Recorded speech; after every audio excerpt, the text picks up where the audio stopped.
I know that one teacher had said to someone, "Oh, I don't believe in warming up. You don't need to warm up." And that really, really bothered me. And normally I will never comment on another teacher because my feeling is if I haven't been in their studio and watched them, I really don't know what's going on. So it might sound absurd to me, and yet they may be getting great results.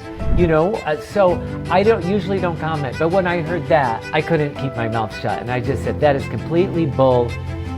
It's just bull. I just thought that was the most ridiculous and very, very dangerous advice to somebody because you can really injure your voice. Welcome to Bobby Owsinski's Inner Circle. I'm Bobby Owsinski, and this is a show all about music, music production, and the music business. My guest today is singing coach of the stars, Eric Vetro. Eric has a client list that's a who's who of music celebrities, including Ariana Grande, Katy Perry, Rita Ora, John Legend, and Shawn Mendes, as well as the lead singers from bands like Haim, Weezer, Incubus, and Muse. He's also trained A-list actors for movie musicals La La Land, Chicago, Judy, Mary Poppins Returns, Hairspray, Beauty and the Beast, Cinderella, and Wicked, among many others. Plus, he's worked with many Disney stars who went on to have singing careers such as Vanessa Hudgens, Sabrina Carpenter, Ashley Tisdale, and Dove Cameron. During the interview, we spoke about his unique coaching style, how his background as a piano accompanist made him a better coach, getting a movie star ready to sing in a movie, why warming up your voice is so important, and much more. I spoke with Eric from his home in Los Angeles. Because they didn't require headphones, so... Well, you don't have to use them here either, but, we're here, it works, so, let's carry on. Okay. Cool. All right. So you have a lot of amazing clients, Ariana Grande, Katy Perry, Rita Ora, bands like Weezer and Incubus, and on, Disney performers, Broadway performers, just an amazing list. What I'm curious is, what do these clients of yours have in common? Is there one thing that you can say, hey, there's a commonality, either in something that they need from you, they need to learn, or, maybe something I'm not thinking of? Well, there is no one common goal, because, I guess the common goal would be that they all want to improve. They all want to get better. So that would be the common goal.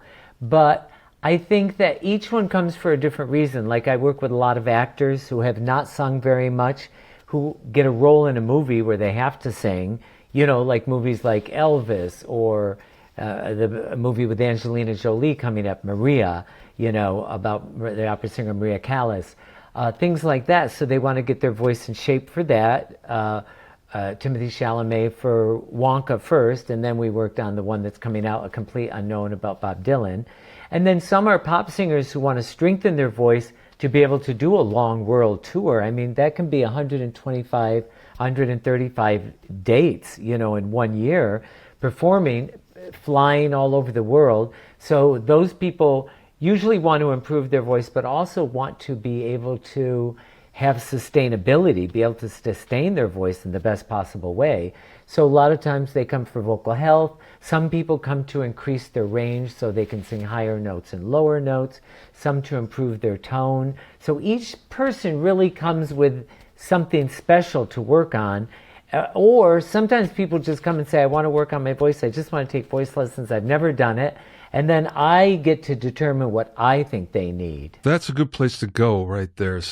Since you've worked with so many amazing clients that already come to you that have, great voices, do you get kind of spoiled with that? And that if you have to work with someone that really is kind of a beginner doing this? No, it's funny you ask that, because the truth is, everybody that comes to me has certain challenges, that go along with it. And so some person, it might be they have old bad habits. Some person, it might be they have no habits. They have no idea what they're doing. Some people with a very limited range. Some people with limited potential. Some people with great potential.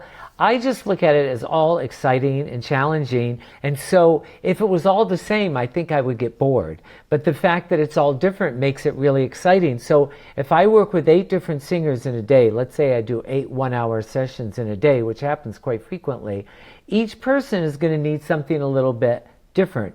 Some people it's more pop music, some people it might be Broadway, some people getting people ready to go to Broadway. Some people, like when Leah Michelle was doing Funny Girl all year, we would do a lesson every single week, warm up, do a lesson, work on the music, sometimes several times a week. Everybody's different, you know. If it's a actor who's never sung before, that's a big challenge to get them to sing in a big movie musical, but that's exciting to me. I've done it enough times now that I don't doubt myself. In the beginning, I probably was a little like, oh, I hope I can make this work. Now I've done it so many times, I don't have any fear about it or any doubts about it. I just really pay attention. You know, when someone comes into my studio, I don't judge them as good or bad. I just think, what is it they need to improve? What is it we need to work on? So that's all I'm thinking about, is what exercises are going to help, what advice is going to help this person, and that's what I'm always formulating in my mind. But I love it that it's all different people, different levels, different, you know, genres, all of that. Okay, so let's just hypothetically say there's an actor that comes in that really hasn't sung too much, and there's a timeline that they have. They have to be ready by a certain date. Mm-hmm. There's only so much I would think that you could do in a short period of time to get them ready, or is there a fast track somehow? Well, that really depends on how short of a timeline you're talking about. Yeah. Usually I have enough time. I mean, there's never been a time when I really felt like I didn't have enough time. There's been times when I felt rushed, like, oh my God, I really gotta like kick ass on this one. I gotta start right away. You know, if someone has a long period of time, then I can gradually ease them into singing, ease them into some vocal exercises, talk about singing, talk about the character. If it's a shorter timeline, we have to just get going right away on it. But I just formulate in my head. I always say, give me the hard numbers. You know, when do they have to be ready? When are they going to go in the studio? When are they going to either pre-record, or when are they going to sing live for filming? And then I just put all of my effort into getting them as prepared as I can by that time. And, you know, sometimes you feel a little bit more rushed, and I might say, we need to do several times a week. I might say we need to do 4 times the first 2 weeks because we only have a couple weeks. So I might say every day, 5 days a week. If we have a long period of time, as in the case with Angelina Jolie for Maria, we had 7 months, basically. So we didn't have to jam pack it, although we did work several times a week, but we didn't have to, it never felt rushed to me. Whereas if it's down to 1 month, I might go, all right. And recently I did a job where we basically had 2.5 weeks. But the person was already a pretty good singer, so all I was doing was really helping them interpret the music, how could they sound the best on it, and help them hit the higher notes, because that was the challenge, the high notes. So we worked on that.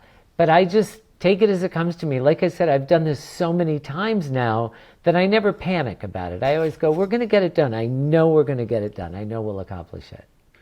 Well, that in itself probably makes it so much easier for the client. Probably because they see I'm not panicked, I'm not worried. They might be worried, but if they see I'm calm and I reassure them and say, you can do this, we're going to make this work. Trust me. I say, I've done this so many times, I know we can make this work. I'm curious about, again, let's say a less accomplished singer that maybe has some ability, fairly new to doing this, but it's not that they don't have the range. What they're asked to do is beyond what they can do. What do you do? In other words, they're being written for beyond what their voice can do. Well, so far that has not happened. So I'm not quite sure what I would do. However, some of them have been very challenging. You know, when someone has never sung a note and then they're asked to sing opera, or they've never sung a note and then asked to sing a Broadway song, like in Into the Woods, that was difficult music, Stephen Sondheim. You know, so that's a challenge.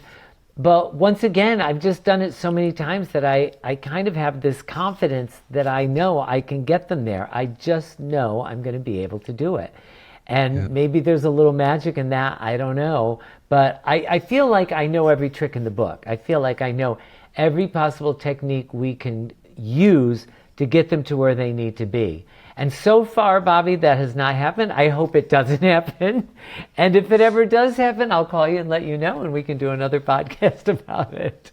Yeah. But I hope it doesn't. You know, I was reading up on your background prior to doing this, and there was a lot of references to your unique coaching style, which I would imagine is this approach that you have where you're not panicking, you feel that you can get it done no matter what. Well, you know, also, when I lived in New York and I went to school at NYU, I took some classes at Juilliard, the adult classes at night, but I was at NYU.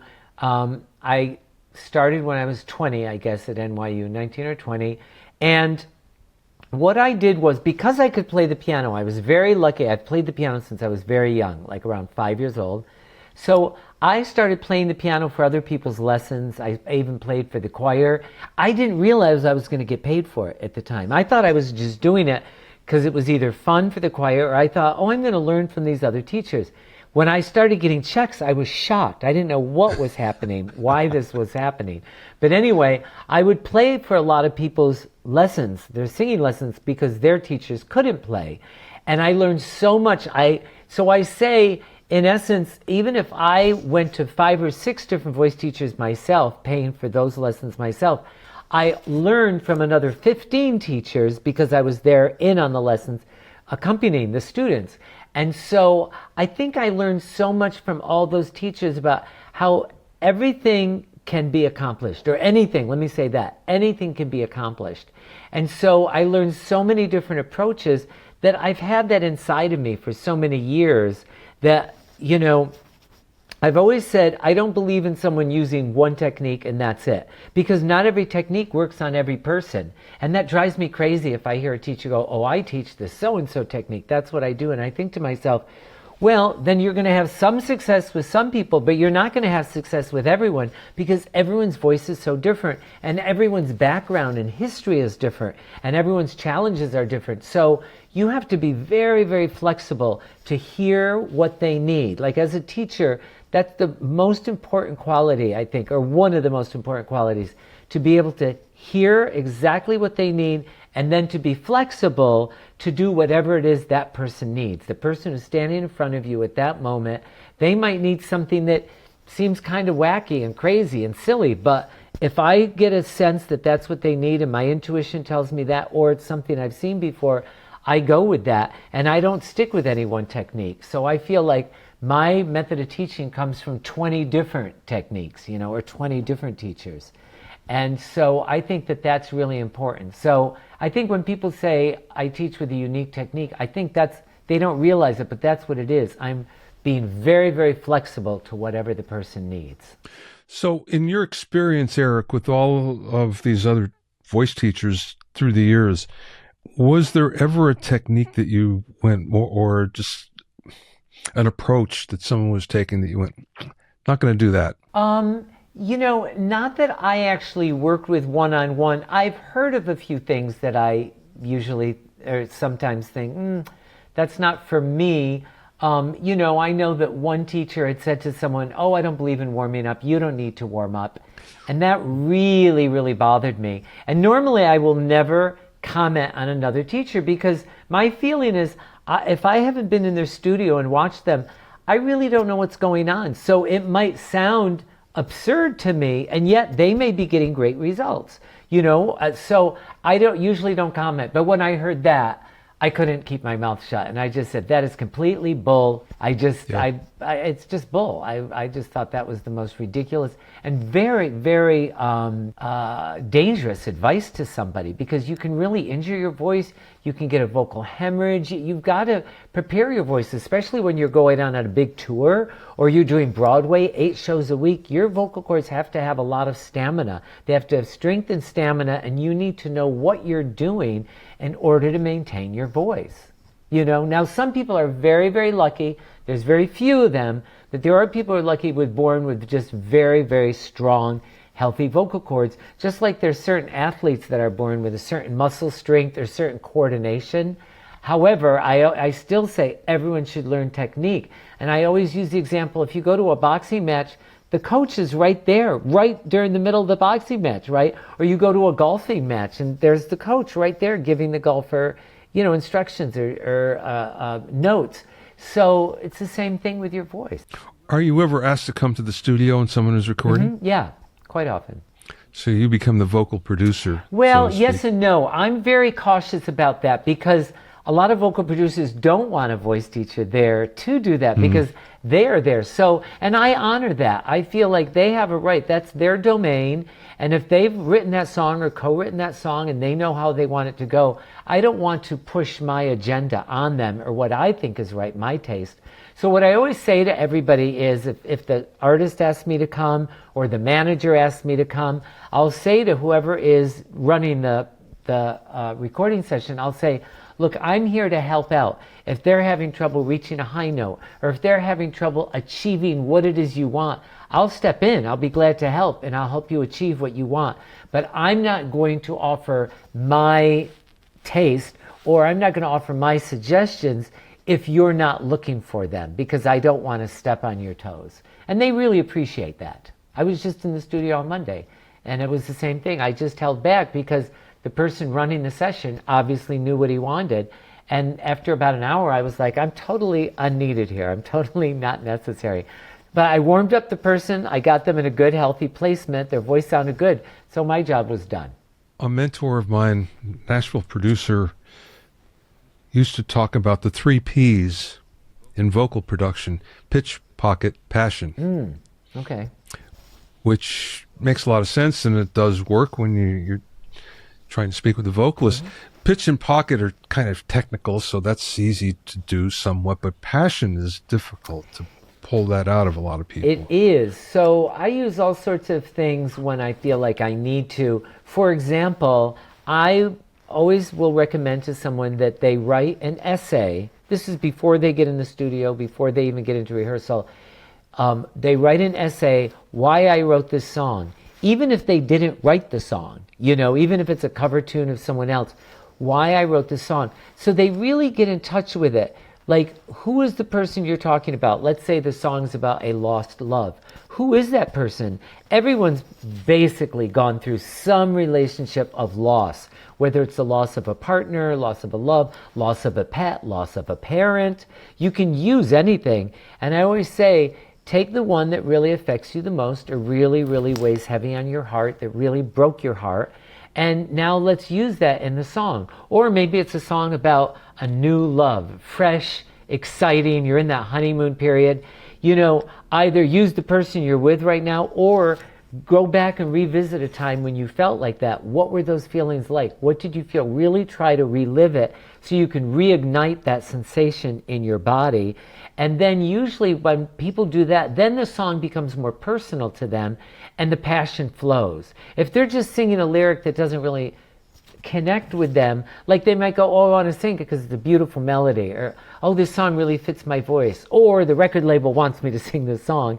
I say, Yeah. well, then let's figure out a way that we can really connect your soul to it, your heart to it. And with some people, I'll actually have them, I was working on a lullaby CD many years ago that I co-produced actually, and the singer was having trouble really feeling it, but she happened to be a mom. So I was like, do you have any pictures of your kids? Well, of course, who wouldn't have pictures of their kids? She pulled out the pictures of her kids. As soon as she did that and sang the lullaby to her kids in the picture right in front of her, it changed everything. It was beautiful. Let's go back to warming up for a second. Is there like a one-size-fits-all for warming up? No. For your client? Absolutely not. It's different. Yeah. I mean, there are very similar things you can do. So in that sense, it might be one size fits all. Like, I'll give you an example. I do a lot of things. Some people like to call them slides. I call them slides. Some people call them sirens because they sound like sirens. Some people call them roller coasters because it's like a vocal roller coaster. So an example would be, hee. So I start with those right at the top of almost every lesson with everyone. Not 100% of the time, but I would say 80 to 85% of the time because people react very well to them. Now, how high or how low though people go, that's where it starts becoming tailored. So some people I might start very small, then go a little higher, he, then even higher, he. You see what I mean? And then, depending on how their voice is reacting, if I can hear this is working, they're sounding better, I can tell that they're enjoying it and feeling good, then I'll do extra ones. I might do 5-10 minutes of slides. If they're not quite getting it, it's not really working, or I can sense they're a little uncomfortable, I'll move on and do something else. So yes, I have things that I really like to use every time when I start a lesson, but I don't force anyone into anything that's not working for them. You know, it has to work for them. And this is something that you recommend they do every time before they sing then? Yeah, and I make recordings for everyone to work with. And that's why on my BBC Maestro series... yeah, we're going to get to that. Yeah. I have 54 exercises for basses, tenors, and baritones, and I have 54 for sopranos and altos. And I have beginner, intermediate, and advanced. So there's a lot of exercises, but I do start with those slides with everybody because I do think they are really, really valuable. How did you become a vocal coach? Oh, I mean, this question is, all right, I'll tell you, but I think a lot of people think to themselves, what in the world could he possibly be talking about? But the truth is, I have been doing this my entire life. In the very beginning, not knowing I was doing it, I was always obsessed with people singing. I was obsessed with playing the piano. I have a cousin who reminds me all the time that I was critiquing her when she was 6 years old, telling her that she was singing A Christmas Carol wrong. Those are the wrong notes. You can't sing it like that. This is the right way. And so I look back and I go, I kind of remember that. And I kind of remember being irritated that she was singing the wrong notes and telling her. But it just went from there. When I was in the 3rd or 4th grade, I said to my grade school teacher, who could not play the piano very well at all, I said, I can play the Star Spangled Banner. I can play America the Beautiful. And she said, you can? And I said, yeah. And I showed her. And the very next day she made an announcement, said, from now on, Eric Vetro is going to play, America the Beautiful, Star Spangled Banner. And I do remember the moment that happened. I felt like, wow, like I felt important. It somehow seemed very important, like I was going to stand out in some way. Because I wasn't standing out in other ways. But all of a sudden I felt like, ooh, it gave me an identity. I didn't word it that way. I didn't articulate it that way. But I got an identity from it, and that was it. It just kept going from there. Kids would come to me. I'd teach them songs. The kids in my neighborhood, one of them especially had a really nice piano at their house. I would go to her house. I'd play. She would sing. Then when I was in high school, I played the piano for the high school musicals. So I took over and started teaching the kids the songs. So it wasn't just the teacher doing it, but I could do it in my spare time. I would do it. So it just kept going and going and going and going. I'm doing the same thing now on a better level, higher level. And I will say this, I enjoy it more now than I ever have in my entire life.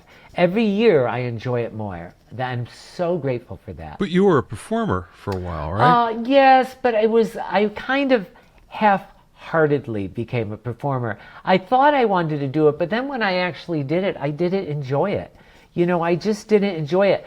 There was a opera company in Manhattan called the Light Opera of Manhattan, Loom, L-O-O-M, Light Opera of Manhattan, and or something like Light Opera, something of Manhattan. Anyway, I did a couple operettas with them, Gilbert and Sullivan operettas, and I didn't enjoy it. I didn't enjoy being on stage. I had a little bit of stage fright. I got nervous. I was stressed out.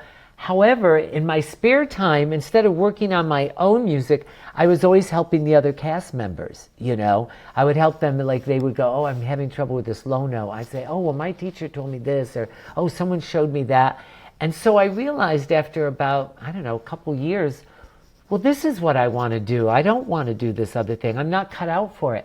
And, I still say to people all the time, you have to love this. You have to want it so bad there's nothing else in your life you want to do, because it is a difficult business. It's a tough business. There's way too little work for way too many people. And so I say, unless you just love it so much that you can't imagine doing anything else, and you also have to be the person who's going to be happy doing whatever level you're doing, whether it's dinner theater, whether it's, on a college campus, a little tiny black box theater, whatever it is. If you love it, then do it.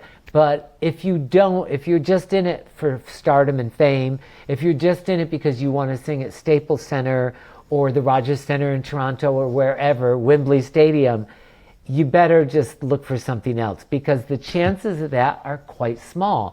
And people say, but all of your people have done those things. And I go, yeah, but they've been very lucky, and they worked really hard and either had an exceptional talent or had some, worked really, really hard to get there. But not everyone's going to get there. There's not enough days in the year for everybody who wants to do this to perform at places like that. What was your first paid coaching job? It's one thing to be doing it for free and doing it, as you did, but at some point you become a pro. Well, it happened in two different ways. I guess as far as coaching, yeah, that's true, because I got play the piano a couple times. But as far as getting coached, there was a student at NYU, one of my in my grade, one of my classmates, who said to me one day, "I'm having trouble with this aria. My recital is coming up. Could you help me?" He said, Amy, who was my friend Amy Niles, who was in our class also, said that, she pays you by feeding you. I can't do that, but I could pay you with money. And I went, feeding me? And I realized I used to go to her apartment and I would help her, and her grandmother lived there. They had a spectacular apartment, by the way, on Riverside Drive across the street from Gracie Mansion, where the mayor lived. And her father had this beautiful apartment. Her grandmother lived there. And so we would rehearse. She had a baby grand piano in her bedroom, and we would rehearse. I would help her, and then her grandmother would serve us dinner. I thought they just invited me to be nice. I didn't realize she thought she was paying me with dinner. So my classmate said, "I'll give you money." And I was like, "Oh, all right, sure." I would have done it, by the way, even if he hadn't offered me money. And he either gave me $10 or $15. I think it was $10 for the hour. And that was it. So that would have been my first real paid to coach job. And then other kids started doing it.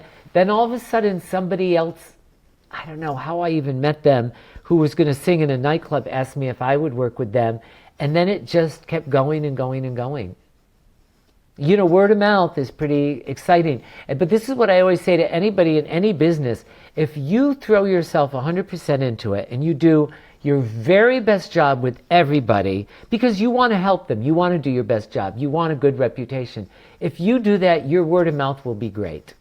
It's as simple as that. And you'll get a lot of work. If you do a great job, you'll get a lot of work. If you phone it in, if you're lazy, then you won't get a lot of work. Let me ask you this question, and I know this bothers me. If I have my studio ears on and I happen to listen to a recording where the singer is not quite, the singer is a little pitchy, it drives me crazy. Does that happen to you? Well, I don't enjoy it, that's for sure. Okay, all right. Yeah, I don't like that either. As a matter of fact, I think my belief is people can get away with a lot. They cannot get away with singing out of tune. I think that people are accepting of a raspy voice, maybe a little hoarse voice, a little tired, sometimes someone not being as energetic as they wish they were in a concert, but nobody wants to hear people sing out of tune. That is the one thing that I think probably bothers most people. Now, you maybe have a better ear, so it bothers you even more, and it might be grating on you. But I think that's the one, it's in my course, I actually say it's the one unforgivable thing. Nobody will forgive out-of-tune singing. Now, the funny thing is, with auto-tune, it's kind of gone the other way, where everything is too perfect and it doesn't sound real, it doesn't sound natural. I know. It's finding the right balance, Yeah. It's just finding the right balance. Don't overdo it. Do it just enough to help. Now, I know somebody who has perfect pitch. You could like clink a glass and he can tell you what note it is, but he actually sings with live auto-tune when he performs, because he said, it doesn't mean I can always sing perfectly in tune, it just means I can hear. And so he said, if I hear myself go out of tune, I go crazy.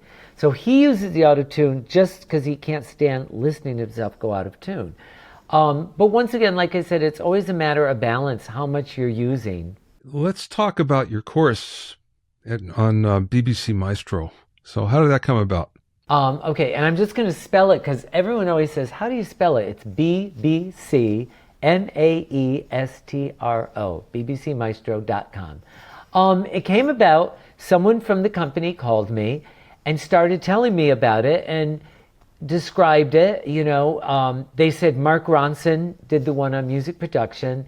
Then they said Sir Tim Rice did the one on lyric writing, the brilliant lyricist, Tim Rice. Sure. Yeah. And by the way, everything else became a blur. I was like, all you had to say was Mark Ronson or Sir Tim Rice. That's all I needed to hear. I'm in, like totally in. And I said, but in my head I was thinking, well, maybe I should just play along, ask a few questions, don't act too excited, I mean, like, oh, well, let me mull it over. Let me think about it. But I was like immediately, because I am not an entrepreneurial person. I have never reached out to do something like that. I've never tried to create a course like that. I've never taught an actual master class because my feeling was, let's say you do a class and it's Tuesdays and Thursdays from 6 p.m. to 10 p.m. or 11 p.m. Well, what happens when one of my students has a big recording session and they want me there? Or what happens if someone's doing a concert and they want me to go warm them up for the concert down at Staples Center? I can't tell this whole class now, oh, sorry, I'm going to go warm up. So I just always put it out of my head and thought, well, that's just not for me. That's for teachers who want to do that or want to just work with a class. This, though, however, was very, very, very appealing because I thought, oh, once it's done, and then it's out there for people. And believe it or not, people have been coming up to me, strangers who I've never met. Recently at the Sabrina Carpenter concert at the Kia Forum, this young girl came over to me and said, oh my God, you're Eric Vetro, right? You're the voice teacher. I bought your course on BBC Maestro. I love it. My friends are already telling me my voice has improved. I can already hear it. I cannot tell you the sense of joy I had from that, because here's this person I've never met before, but I've given her something, I've helped her with something that was important to her. And so that was just like the most gratifying feeling. I can't even describe it. Now, I'm not going to say it's a problem, but the challenge that you must have had is, since what you do is so custom to everybody, now you have to come up with something that sort of fits everybody. That was a huge challenge, but what I did to really minimize that as much as possible is, on every exercise I say, if it feels too low, don't sing any lower. If it feels too high, just stop and go on to the next exercise. And then I remind them that as time goes on, their range will increase, so they will be able to go higher and lower. Then I say, if it feels comfortable to go lower than I'm playing it on the piano, go ahead. If it feels comfortable to go higher, knock yourself out, do it. But don't do it if you're straining. So I do it with a lot of caveats, when I do it. I try to tell them all of the things I would be saying to somebody that was in front of me. Because at this point, I know there are a lot of similar things. At certain areas of someone's range, they have to think a little thinner, a little more narrow to get into the higher upper register. There are certain things I can have people do physically that relax them. So I really pulled in all of the years of teaching, which is by now about 100. I pulled in all of those years of teaching and thought, what are the most common things I'm saying to people all the time? Where in their range does it present to be the most difficult or challenging? And so I put all of that into the course. How does a student get around thinking too much about what you're telling them? So, because I would think if you think too much about it, then you're forgetting about other things that are important. Yep, that's a very, very important aspect of all of this. One of the ways, and there's many different things you can work with someone on, but one of the things that I do, well, I told you already how I tell them to write an essay. I like them to fill their heads with a lot of information about the song. For example, it might be answering questions. When you sing this song, are you singing it at night or day? Is the room dim? Is it candlelit? So now they've got an image in their mind of a candlelit room that's maybe more romantic, if the song is romantic. Then I say, picture that person in front of you, so you're singing it to that person. Well, now more of their mind is now taken up with that person who's in front of them. What is it you want to accomplish with this person? What is it you want to say to them? What do you want them to feel? What do you want them to walk away with? Now even more of their mind is taken up with all of that. So what it does is it crowds out all the other things, like, I'm not good enough, I'm not sounding good, I shouldn't be doing this, I wish I had practiced more. Or, it could go the opposite, I'm really great, which that's not so hot either. Yeah, right. So I always say, let's fill your head with all the things that will help you, and that will start to crowd out all those other voices, because you don't know, those things aren't going to help. So we don't want any of that. We try to eliminate those thoughts. Last question, Eric. And thank you for your time. Oh, my pleasure. It's so nice to meet you. So happy to speak with you today. I'm happy to speak with you. What's the best piece of advice that maybe somebody imparted to you or you learned along the way? Oh, there's been several. There was a very successful actor at one time that I met, and he said, I can't tell anyone what the secret to success is, but I can tell you what the secret to failure is, and that's trying to please everyone, because you're never going to be able to please everyone.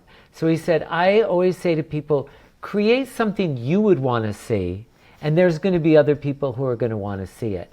So I took that for me as work on people to improve their voice, bring out their biggest potential, take them to the highest level they can vocally, keeping their unique voice.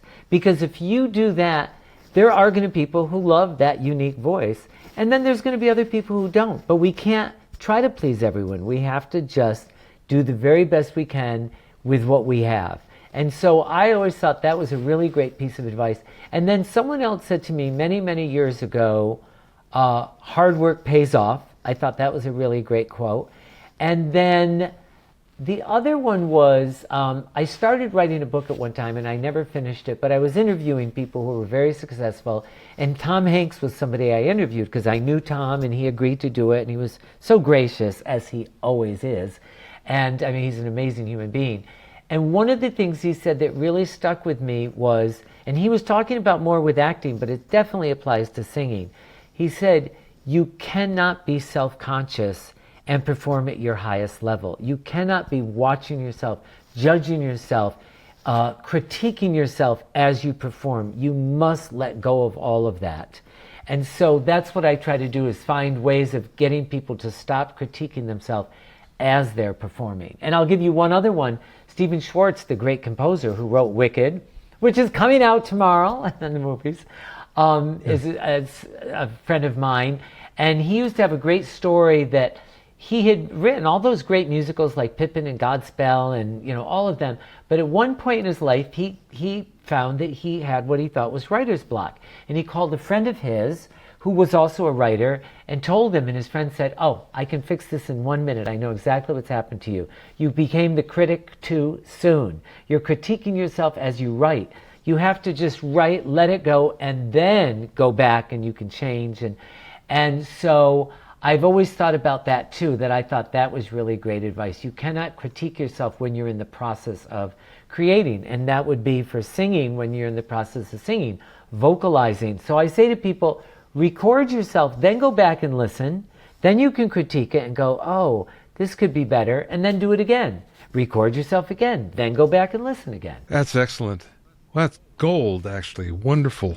Every one of those golden nuggets are great. Oh, well, good. I'm glad. Yeah, dynamite. Thank you so much, Eric. Well, Bobby, this was a pleasure. So nice meeting you. Thanks for listening and being in my inner circle. Remember, if you have any questions or comments, you can send them to questions@BobbyOwsinski.com. You can also learn all about the latest in music, audio, and production news, and find out about openings for my latest online classes at BobbyOwsinski.com. This is Bobby Owsinski. I will see you next time.